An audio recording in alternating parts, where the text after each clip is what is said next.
గెలుపుని తలుపు తట్టాలంటే పోరాటం నీ సొంతం కావాలి.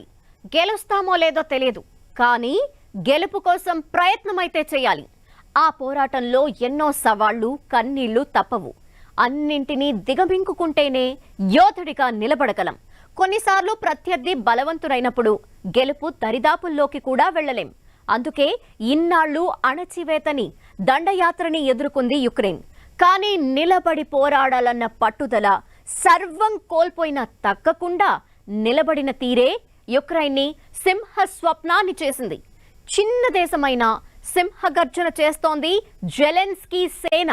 2 అడుగులు వెనక్కి వేసినా, ఓడినట్టు కనిపించినా అంతకంటే ఎక్కువ వేగంతో పంజా విసురుతోంది యుక్రెయిన్.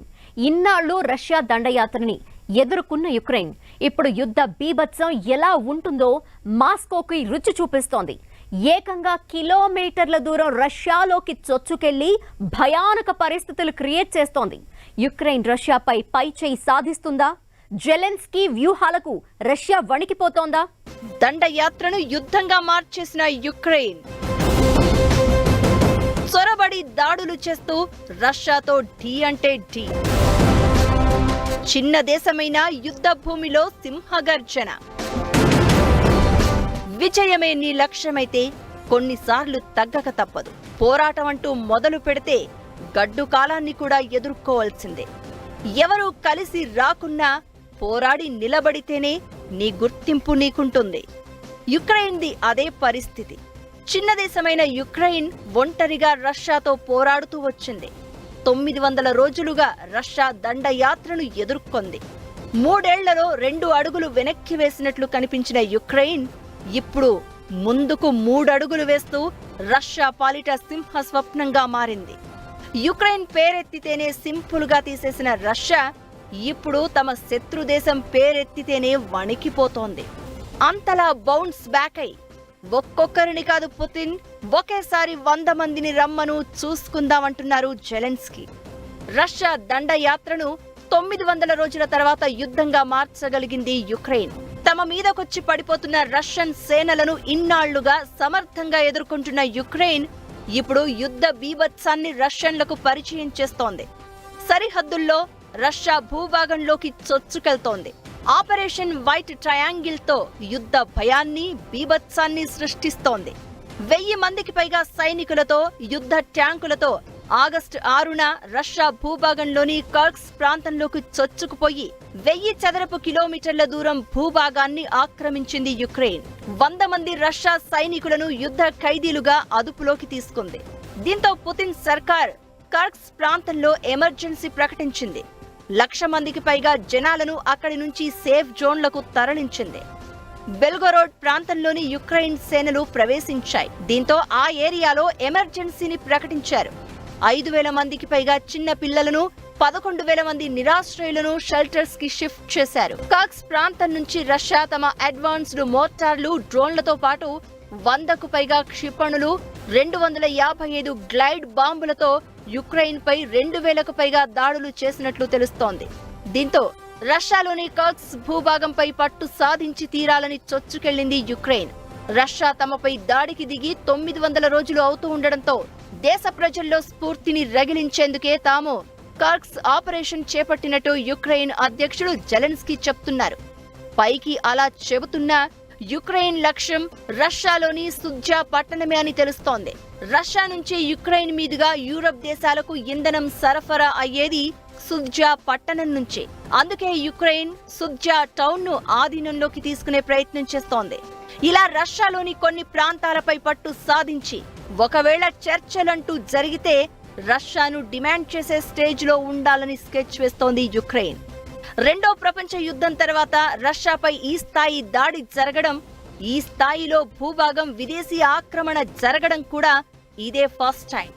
రష్యా 2014 నుంచి ఇప్పటిదాకా యుక్రెయిన్లో 1,00,000 చదరపు కిలోమీటర్ల భూభాగాన్ని ఆక్రమించింది. ఈ ఏడాది ఇప్పటిదాకా 1175 చదరపు కిలోమీటర్లను ఆక్రమించినట్లు అంచనా. గత 7 నెలల్లో యుక్రెయిన్లో రష్యా ఆక్రమించినంత భూమిని రష్యా భూభాగాన్ని ఆక్రమించడానికి యుక్రెయిన్కు వారం రోజుల టైం మాత్రమే పట్టింది. ఇది మాస్కోకు ప్రెస్టేజ్ గా సవాల్గా మారింది. వార్ వన్ సైడ్ అన్నట్లుగా దాడి చేసుకుంటూ వస్తున్న రష్యా ఇప్పుడు యుక్రెయిన్ పేరెత్తితేనే భయపడే పరిస్థితి వచ్చింది. యుక్రెయిన్ ఏకంగా రష్యాలోని పలు ప్రాంతాలను స్వాధీనం చేసుకుంటూ ఉండడం చర్చనీయాంశంగా మారింది. యుక్రెయిన్ చిన్న దేశం, దాని దగ్గర ఉన్న ఆయుధ బలగం కూడా తక్కువ. అయినా నిలబడి పోరాడింది. ఇప్పుడు ఏకంగా రష్యా వెన్నులో వణుకు పుట్టిస్తోంది. జెలెన్స్కీ రష్యా యుక్రెయిన్ వార్లో అతనే స్పెషల్ అట్రాక్షన్. ఎవరు వెంట రాకున్నా, నమ్మిన వాళ్లే నట్టేట ముంచినా, చెప్పుకోలేనంత నష్టం జరుగుతున్నా ఒంటరి పోరాటం చేస్తూ వస్తున్నారు. ఒకటి కాదు, రెండు కాదు, ఏకంగా 27 దేశాలు తమ వెంట నడుస్తాయనుకున్నారు. చివరికి అందులో 4-5 దేశాలైనా కలిసి వస్తాయని భావించారు. కానీ ఓవర్ నైట్ సీన్ మారిపోయింది. అందరూ హ్యాండ్ ఇచ్చారు. అయినా యుద్ధ భూమి నుంచి తగ్గని వీరుడు జెలెన్స్కీ తానే ఒక ధైర్యమై సైన్యాన్ని ముందుండి నడిపించారు. తమకు జరుగుతున్న నష్టాన్ని వివరిస్తూనే రష్యాని ఢీకొట్టడంలో ఎక్కడా తగ్గలేదు జెలెన్స్కీ. ఇప్పుడు ఏకంగా రష్యా భూభాగంలోకి చొచ్చుకెళ్లే ధైర్యం యుక్రెయిన్ సైన్యానికి వచ్చిందంటే అది జెలెన్స్కీ ఇచ్చిన స్ఫూర్తి. యుక్రెయిన్ ఇంత పట్టు సాధించడానికి కారణమేంటి? రష్యాకు సవాల్ విసిరే స్టేజ్ కి ఎదగటంలో జెలెన్స్కీ పాత్ర ఎంత? దాడులను భరించి దాడి చేసే స్థాయికి యుక్రెయిన్, అణిచివేత నుంచి ఆక్రమించే స్టేజ్ కు జెలెన్స్కీ సైన్యం, రష్యా వెన్నులో వణుకు పుట్టిస్తోన్న యుక్రెయిన్. అందరూ ఉన్నారని యుద్ధంలోకి దిగింది యుక్రెయిన్. కానీ సీన్ మారింది. ఒంటరిగా నిలబడాల్సి వచ్చింది. యుద్ధ రంగంలోకి దిగక తప్పలేదు. అలా అని రష్యాకు తల వంచే పరిస్థితి లేదు. దీంతో 900 రోజులుగా రష్యాతో చావోరేవో తేల్చుకునేందుకు పోరాడుతూనే ఉంది యుక్రెయిన్. ఇప్పుడు దాడికి ప్రతి దాడి చేస్తూ తగ్గింది నెగ్గడం కోసమే అని ప్రూవ్ చేస్తోంది. రష్యా దాడులను తిప్పి కొడుతూ అటాక్కు రివర్స్ అటాక్ చేస్తోంది. ఉక్రెయిన్ రష్యాలో చొరబడే నాటికి వాస్తవానికి యుద్ధం రష్యా ఉక్రెయిన్ మీద కాదు, పేరుకే అలాగని నాటోకు వర్సెస్ రష్యాకు యుద్ధం జరుగుతుంది. గత 2 సంవత్సరాలుగా అమెరికా తర్వాత EU దేశాలన్నీ కూడా వాటికున్న ఆయుధ సంపత్తి మొత్తాన్ని ఉక్రెయిన్లో డంపజేశాయి. తప్పనిసరి పరిస్థితుల్లో రష్యా యుక్రెయిన్ వార్ మొదలైంది. 27 నాటో దేశాలు యుక్రెయిన్ను ముందుకు తోసి తర్వాత హ్యాండ్ ఇచ్చాయి. యుద్ధం కంటే ముందే ఓటమిని ఒప్పుకోలేక ఎవరి సహకారం లేకున్నా పోరాడుతూ వస్తోంది యుక్రెయిన్. నాటో దేశాలను యుక్రెయిన్ సాయం కోరింది. వారంతా రష్యాకు భయపడి వెనక్కి తగ్గారు. దాంతో రష్యాతో పోరులో యుక్రెయిన్ ఒంటరిదైందని చాలాసార్లు కామెంట్ చేశారు జెలెన్స్కీ. అయినా అమెరికా సహా ఏ ఒక్క దేశమూ యుక్రెయిన్కు మద్దతుగా ప్రకటన చేయలేదు. మేమున్నామంటూ నేరుగా రంగంలోకి దిగలేదు. ఆపద కాలంలో అండగా ఉంటారని 27 నాటో దేశాలను నమ్ముకున్న యుక్రెయిన్కు ఎదురు దెబ్బ తగిలింది. వారి అండ చూసుకుని రష్యాతో కయ్యం పెట్టుకుని మోసపోయింది. అయినా తమ నిర్ణయాన్ని వెనక్కి తీసుకోలేదు జెలెన్స్కీ. నాటో దేశాలు యుక్రెయిన్కు మద్దతు ఇస్తున్నట్లు ఎలాంటి ప్రకటన చేయలేదు. ఇండైరెక్ట్ గా యుక్రెయిన్కు ఆయుధాలు సప్లై చేస్తున్నట్లు వార్తలు వచ్చినా రష్యాకు భయపడి బ్యాక్ స్టెప్ వేశాయి నాటో కంట్రీస్. రష్యాకు వ్యతిరేకంగా కొన్ని దేశాలు ఆంక్షలు విధించి అంతటితోనే సరిపెట్టాయి. రష్యా దాడులతో యుక్రెయిన్ ప్రధాన నగరమైన కీవ్ నగరం ఉక్కిరిబిక్కిరైంది. బాంబుల వర్షం కురిపిస్తూ వచ్చింది రష్యా. దీంతో పబ్లిక్ కీవ్ నగరాన్ని విడిచిపెట్టి వెస్ట్రన్ యుక్రెయిన్ వైపు తరలి వెళ్లారు. యుక్రెయిన్ ఏకాకిగా మారిపోయింది. నాటో దేశాలన్నీ చేతులెత్తేసిన పరిస్థితుల్లో రష్యా ముప్పేట దాడితో విలవిలలాడింది. రష్యాపై పోరాటంలో వెన్ను చూపలేదు జెలెన్స్కీ.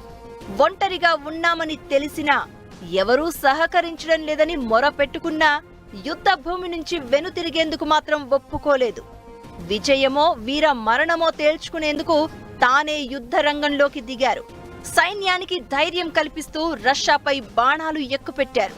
యుక్రెయిన్ ప్రజల్లో భవిష్యత్పై భరోసా కల్పించారు. తమ దేశంలో కీలక నగరమైన కీవ్పై దాడులు జరిగినా రష్యా ఆధీనంలోకి వెళ్లిపోయినా తగ్గలేదు జెలెన్స్కీ. రష్యాతో యుద్ధం విషయంలో జెలెన్స్కీ తీరును యావత్ ప్రపంచం అబ్జర్వ్ చేస్తూ వచ్చింది. వార్ మొదలైనప్పటి నుంచి జెలెన్స్కీని ఓ పోరాట యోధుడిగా భావిస్తున్నారు ప్రజలు. అందుకు కారణం రష్యా లాంటి బలమైన దేశంతో తలపడలేమని తెలిసినా వెనకడుగు వెయ్యలేదు జెలెన్స్కీ. ఇప్పుడు అతని పోరాటం ఫలిస్తుంది. రష్యా దండయాత్రను తిప్పికొట్టి యుద్ధ పరిస్థితులను క్రియేట్ చేయడంలో సక్సెస్ అవుతున్నారు. అందుకే ఇప్పుడు Ukraine talk of the world గా మారింది.